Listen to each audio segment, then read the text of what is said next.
सबको नमस्कार। मैं हूं doctor Abhilash, consultant laparoscopic and minimal access surgeon, हाईटेक सिटी, हैदराबाद। आज हम इस वीडियो में ये डिस्कस करने वाला है कि फिमोसिस मतलब क्या है, फिमोसिस की वजह से कौन सा साइड इफेक्ट्स क्या हो सकता है।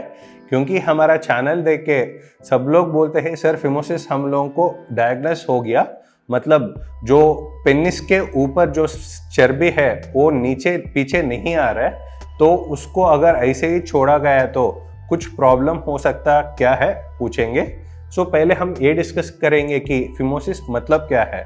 सब लोगों को पेनिस के ऊपर जो स्किन होता है उसको फोरस्किन कहा जाता है।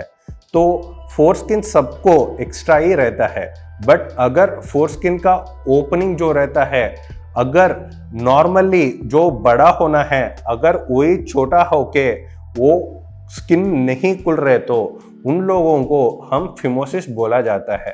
तो फिमोसिस को ऐसे ही छोड़ दिया तो कौन सा कॉम्प्लिकेशंस होगा देखा गया है। तो जैसे स्किन के ऊपर पसीना आते रहते हैं, वैसे ही पेनिस और फोरस्किन के बीच में पसीना जैसे सिक्रीशंस आते रहते हैं, उसी को हम स्मेग्मा कहा जाता है।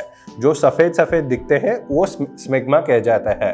बट जनरली क्या है, जनरली हम हर रोज़ नहाते समय जैसे पसीना पूरा क्लियर कर लेते हैं, वैसे ही नॉर्मल इंसान स्किन को पीछे करके जो पेनिस के ऊपर जो जमा हो गया वो सिक्रीशंस को क्लीन करते रहना है। अगर गलती से जिन लोगों को फिमोसिस है उन लोगों को अगर सिक्रीशंस पीछे क्लियर नहीं हुआ तो उन लोगों को क्या होता है, वो जो बदबू करने वाला सिक्रीशन वो पूरा वहीं पे जमा होके पेशेंट को खुजली हो सकता है, या वो सफाई नहीं होने की वजह से अगर वो इंटरकोर्स में पार्टिसिपेट किया तो भी वो इन्फेक्शंस मर्दों से औरतों को वो इन्फेक्शन फैलते रहते हैं। और इसके अलावा सेक्सुअल प्रॉब्लम्स भी हो सकता है, क्योंकि जनरली क्या है, सेक्स करते समय पेनिस का साइज, लिंग का साइज बढ़ते रहते हैं और लिंग का साइज बढ़ते ही वो फोरस्किन पीछे आके वो सेक्स के बीच में आते नहीं रहते हैं। बट जिन लोगों को फिमोसिस है उन लोगों में फोरस्किन पीछे नहीं आएगा और वो आगे ही अटकने की वजह से, वो ज़्यादा रगड़ने की वजह से कुछ लोगों में वो स्किन के ऊपर क्रैक्स जैसे डेवलप होके वो ये ब्लड आते ही बहुत दिक्कत कर सकते हैं। तो उन लोगों के लिए जैसे फिमोसिस हो या बेलनोपासाइटिस हो, उन लोगों को सफाई का भी प्रॉब्लम्स आ सकता है और सेक्सुअली भी सेक्स करते वक्त भी दिक्कत होगा और सेक्स करने के बाद एक दूसरों को इन्फेक्शंस फैलाते रहते हैं। उसके अलावा और एक कॉम्प्लिकेशन है, वो क्या है, चिपकना। क्यों चिपक जाता है और चिपक गया तो क्या होगा और क्यों चिपकेगा देखा गया तो जनरली एक सिंपल सा एग्जाम्पल दे देंगे। जनरली हम कहीं पे पोस्ट ऑफिस गया, पोस्ट ऑफिस में जो स्टैंप चिपकने के लिए आजू बाजू में देखा है, बट कहीं पे भी गम नहीं मिल रहा है, तो उन लोगों में क्या करते हैं, हम क्या यूज करते हैं, सलाइवा, मतलब जो सलाइवा यूज करके वो स्टैंप को चिपका देते हैं। जनरली देखा गया तो सलाइवा गम जैसे यूज नहीं करते, बट ये स्टैंप चिपकने के लिए वो गम जैसे काम आ रहा है। वैसे ही और एक एग्जांपल दे देंगे।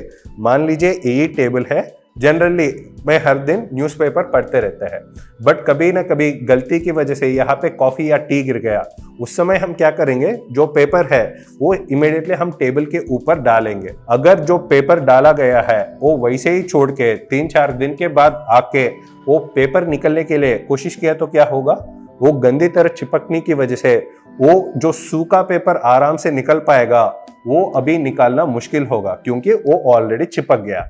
ये पूरा स्टैंप का और टेबल का एग्जाम्पल क्यों दिया देखा गया तो अभी हमारे केस में जिस लोगों को फिमोसिस या बेलनोपासाइटिस है उन लोगों को मान लीजिए ये टेबली पेनिस या लिंग समझ लीजिए, और जो पेपर हमने कवर किया है उसी को फोरस्किन समझ लीजिए। अगर टेबल और पेपर मतलब लिंग और फोरस्किन के बीच में अगर कुछ जमा नहीं हुआ, वो सूखा है, तो हम कितने बार भी उठ सकते, कितने बार भी लगा सकते हैं।